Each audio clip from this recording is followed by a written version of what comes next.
예수님은 공생애를 시작하시면서 천국 복음을 선포하셨습니다. 주님은 하나님의 나라, 구원받은 백성들의 궁극적인 목적지인 천국에 대해 선포하시고 가르쳐 주시고 또 능력으로 그 나라가 임하는 것을 보여주셨습니다. 그들이 들은 말씀은 여태껏 누구로부터도 들어보지 못한 말씀이었습니다. 그래서 듣는 모두가 감탄하였습니다. 도대체 이분이 누구신가?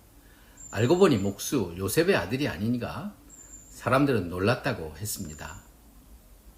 더구나 주님으로 인해 귀신이 쫓겨나가고 모든 병자가 고침을 받는 것을 보면서 자기들의 눈과 귀를 의심하지 않을 수 없었습니다. 그러나 이것은 또 하나의 긴장과 갈등을 만들어내게 됩니다. 당시의 지도적인 유대인들과 바리새인들은 위기감을 느끼고 예수님을 시기하고 모함하게 된 것입니다. 예수님 역시 그가 전하는 복음과는 정면으로 배치되는 유대인의 율법주의와 위선에 대해 엄중하게 책망하셨습니다. 주님께서 공생애를 시작하는 첫 단계부터 불꽃이 튀기게 됩니다. 유대인들은 예수님이 하시는 일마다 흠을 잡고 판단한 것으로도 부족하여 급기야는 예수님을 죽일 궁리를 하게 됩니다.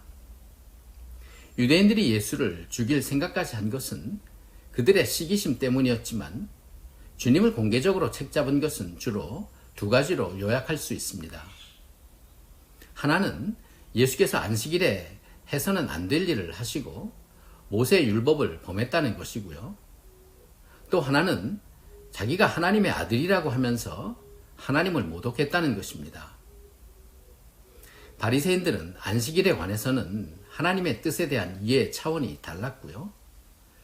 그 다음 하나님의 아들이라고 한 것에 대해서는 그들이 그것을 믿고 받아들일 생각이 없으니까 다 문제가 될 수밖에 없었습니다. 그런데 여기에 또 하나의 요소가 있다면 예수님께서 죄인과 창녀, 세리와 같은 자들과 어울리는 일이었습니다. 예수께서 죄인들과 어울리는 것을 보고 그들은 예수님에게 심각한 문제가 있다고 확신하게 됩니다. 그러나 예수님의 생각은 전혀 달랐습니다. 왜 주님은 죄인과 세리들을 가까이 하셨는지 오늘은 이 문제를 규명해 보려고 합니다. 주님은 바리새인들은 도무지 인정해 주지 않으시면서 왜 오히려 죄인들과 친하게 어울리셨을까요? 바리새인들은 교만하고 죄인들은 그렇지 않았기 때문일까요? 아니면 바리새인들은 죄를 회개치 않고 반대로 죄인들은 자신의 죄를 인정하기 때문일까요?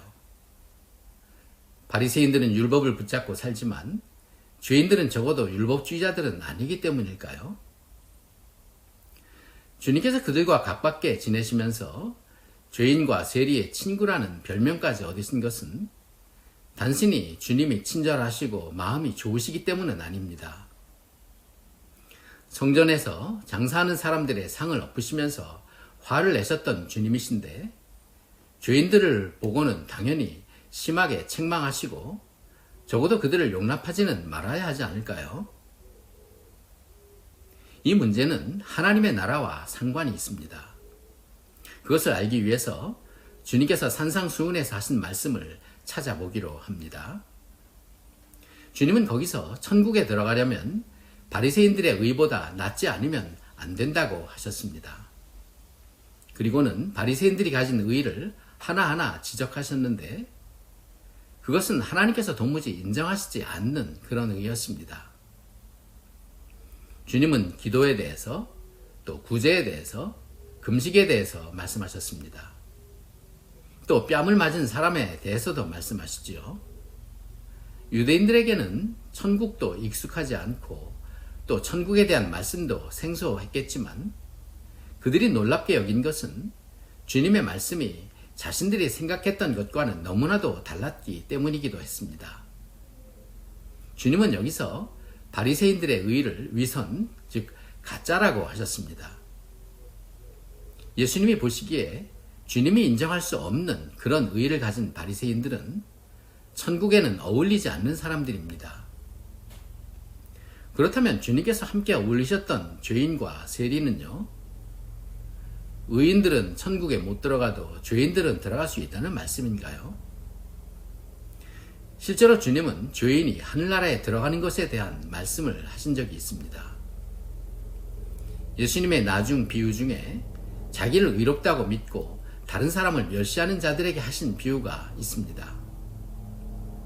두 사람이 기도하러 성전에 올라가는데요. 바리새인들은 서서 따로 기도하면서 하나님이여, 나는 다른 사람들 곧 토색, 불의, 간음하는 자들과 같지 않고 또 이 세리와도 같지 아니함을 감사합니다.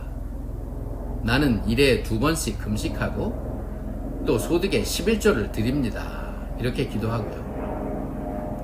세리는 멀리 서서 감히 눈을 들어 하늘을 우러러보지도 못하고 다만 가슴을 치면서 하나님이여 불쌍히 여기시옵소서, 나는 죄인이로소이다 하였습니다. 주님께서는 이 사람이 저보다 의롭다 하심을 받고 집에 내려갔다고 하시면서 무릇 자기를 높이는 자는 낮아지고 자기를 낮추는 자는 높아지리라고 하셨습니다. 또 마태복음 21장 31절에는 세리들과 창녀들이 너희들보다 먼저 하나님의 나라에 들어가리라.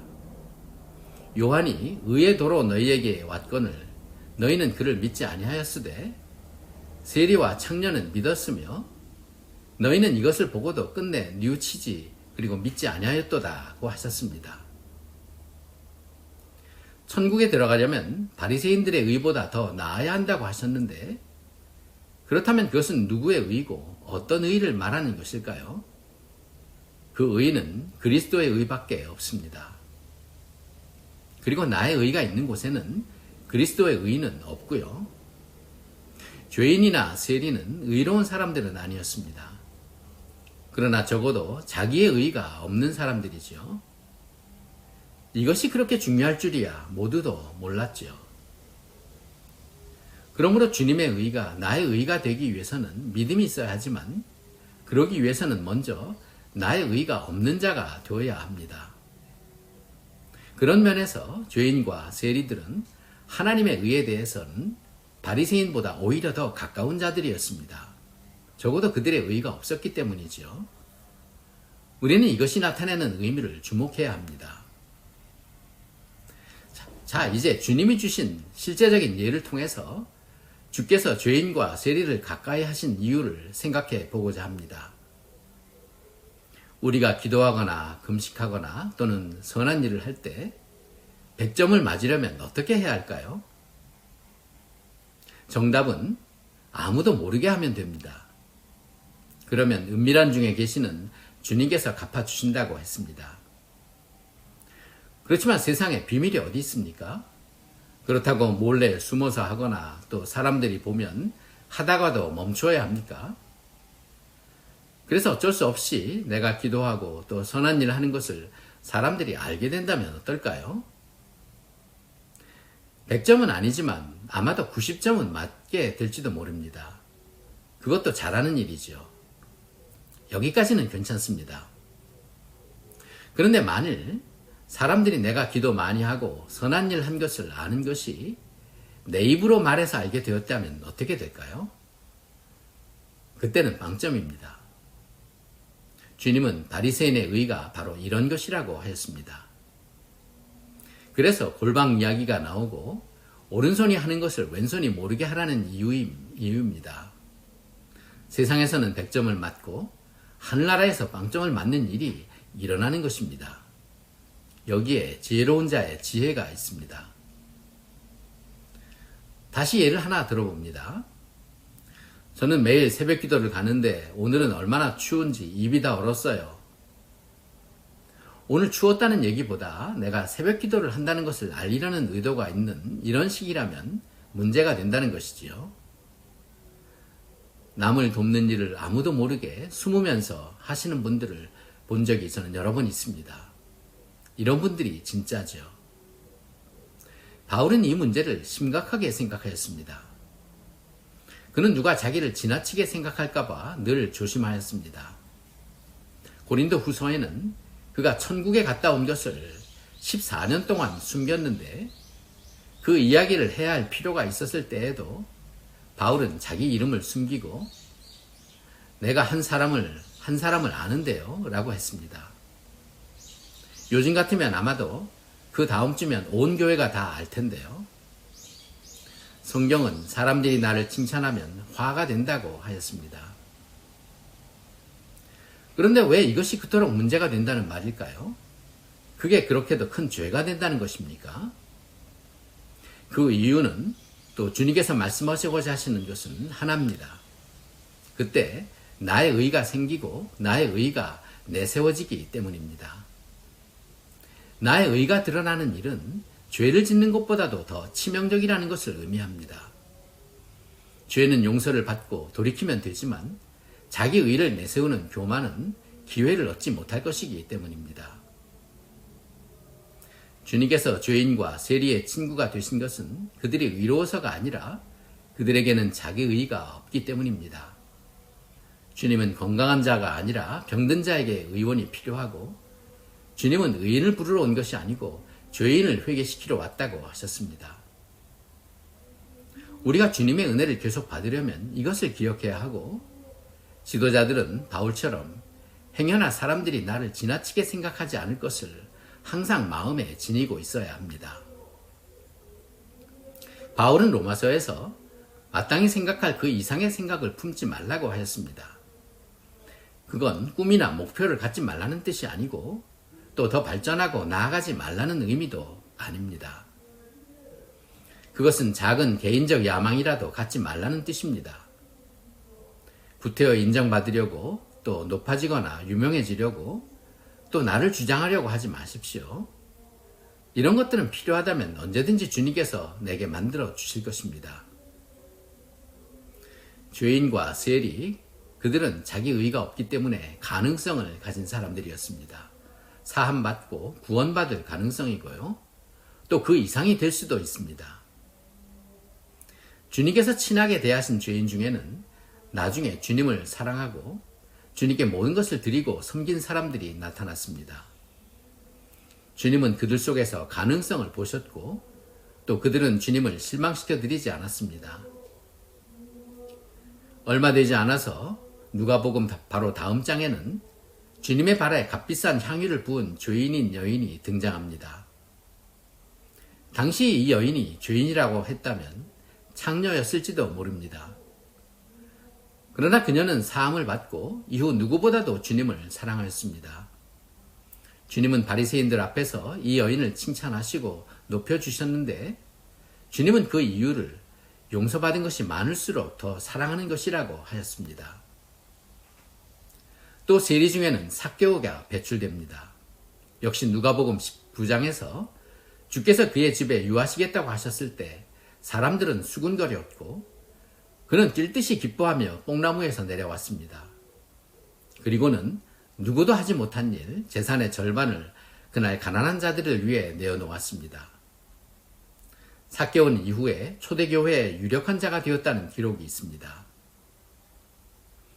죄인이었던 이 여인과 삭개오는 주님께서 죄인의 친구이고 먹기를 탐하는 자라는 비난을 받으면서까지 그들과 함께 해주신 일의 그 열매였습니다. 유독 누가가 이 두 사람을 그의 복음서에 소개한 것은 잃어버린 자를 찾아 구하러 오신 예수님을 그의 복음서의 주제로 삼으신 것에 어울리는 것이었습니다. 그리고 그 열매는 지금도 우리 가운데서 맺어가고 있습니다. 누가는 그가 기록한 사도행전에서 누구든지 주의 이름을 부르는 자는 구원을 얻으리라는 요엘 선지자를 인용한 베드로의 설교를 담았습니다. 우리도 죄인이나 세리처럼 낮아지면 좋겠습니다. 주님은 그들에게 해주셨던 것 같이 우리를 용납해 주시고 얼마든지 우리의 친구가 되어 주실 것입니다. 그렇게 낮아진다면 주님의 은혜로 우리는 무엇이든지 할 수 있게 될 것입니다. 이것이 주님께서 죄인과 세리와 가까이 하신 그 비밀입니다. 우리는 이 비밀이 주는 지혜를 마음에 간직하고 살아야 합니다. 물이 낮은 곳에 모이듯이 하나님의 은혜는 낮은 곳에서만 받을 수 있습니다. 그렇게 은혜가 모인 곳에 기적과 능력이 나타나죠. 주 안에서 언제나 겸손하십시오. 우린 그것만 지켜도 됩니다.